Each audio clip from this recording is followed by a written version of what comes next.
Bonjour à toutes et à tous, aujourd'hui on va s'en pencher sur un concept qui tente de repenser la gestion de l'État, la gouvernance proactive. C'est une idée qui nous vient du think tank La Cellule africaine de gouvernance Grand Impact. Allez c'est parti, on va décortiquer ça ensemble. On commence direct avec une question qui est un peu sur toutes les lèvres, non? On sent bien qu'il y a un sentiment général de déception, que ce soit sur le plan politique ou économique.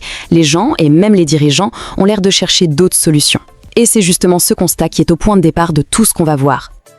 Alors, pour bien comprendre la solution qui est proposée, il faut d'abord poser un diagnostic, c'est logique.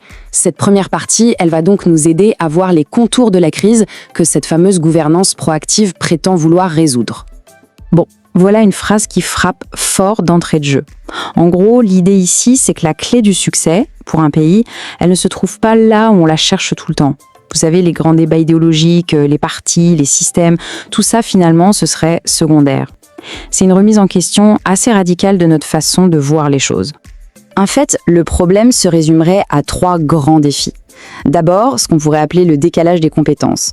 On a des leaders qui sont souvent très doués pour mobiliser les foules, mais quand il s'agit de gérer concrètement l'État au quotidien, c'est une autre histoire. Deuxièmement, la complexité. C'est simple, gérer un pays aujourd'hui, c'est gérer une infinité de domaines, de variables, d'acteurs. C'est un vrai casse-tête.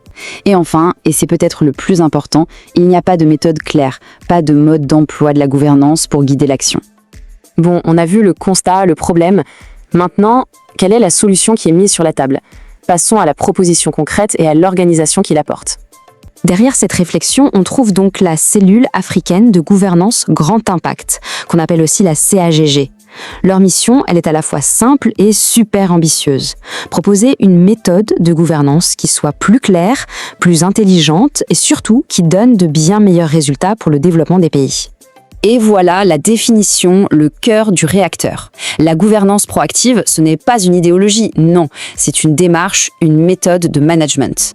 Et les mots importants ici, c'est action productive, performance et prospérité. Tout l'accent est mis sur les résultats concrets, sur la création de richesses. Alors, la philosophie de cette méthode, elle repose sur ce que le think tank appelle le triangle de la réussite. C'est un peu la base conceptuelle de tout le reste. Selon cette approche, la réussite d'un État ne dépendrait donc pas d'une doctrine politique, mais de 3 piliers qui sont liés entre eux. D'abord, une vision claire. Il faut savoir où on veut emmener le pays. Ensuite, une saine volonté. C'est l'engagement, la détermination politique pour y arriver. Et enfin, la force d'accomplissement. C'est la capacité technique, concrète, de transformer cette vision en réalité. C'est l'alchimie entre ces 3 éléments qui ferait toute la différence. Ok, maintenant, pour bien saisir le concept, il faut faire une comparaison. En quoi cette gouvernance proactive est-elle différente de la bonne gouvernance, un terme qu'on entend, lui, à toutes les sauces? Là, la différence est vraiment flagrante. La bonne gouvernance, version classique, son but c'est surtout de respecter des normes, des critères fixés par des institutions internationales. Vous savez, le FMI, la Banque mondiale. On parle de taux de croissance, de niveau de dette. C'est une logique où il faut cocher des cases. La gouvernance proactive, elle, change complètement de perspective. Le but, ce n'est plus de se conformer, c'est de construire, de créer activement de la richesse, de générer plus de revenus et surtout de créer des politiques sur mesure, adaptées à la réalité de chaque pays pour qu'ils deviennent vraiment autonomes financièrement.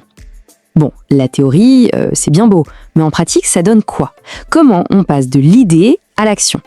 Voyons un peu comment cette philosophie se traduit de manière concrète. Et là, on voit bien que ce n'est pas juste une idée en l'air. La gouvernance proactive, c'est une véritable boîte à outils. Cette liste, elle le montre bien, on parle de compétences très variées qui vont de la conception de systèmes de gouvernance jusqu'à l'amélioration des budgets, en passant par la création de sociétés dédiées au développement économique. C'est du concret. On arrive maintenant à la finalité de toute cette démarche. C'est quoi le but ultime de la gouvernance proactive?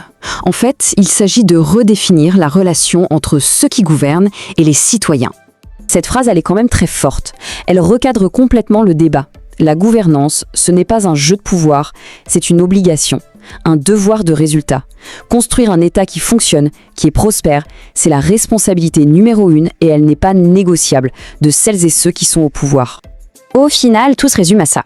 Le point crucial, c'est de voir la gouvernance proactive comme un instrument, un outil puissant que les dirigeants peuvent utiliser pour tenir leurs promesses.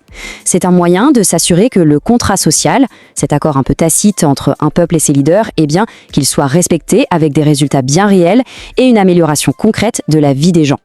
On termine avec cette question qui, finalement, résume tout le sujet. Après avoir exploré cette nouvelle approche, la question reste ouverte.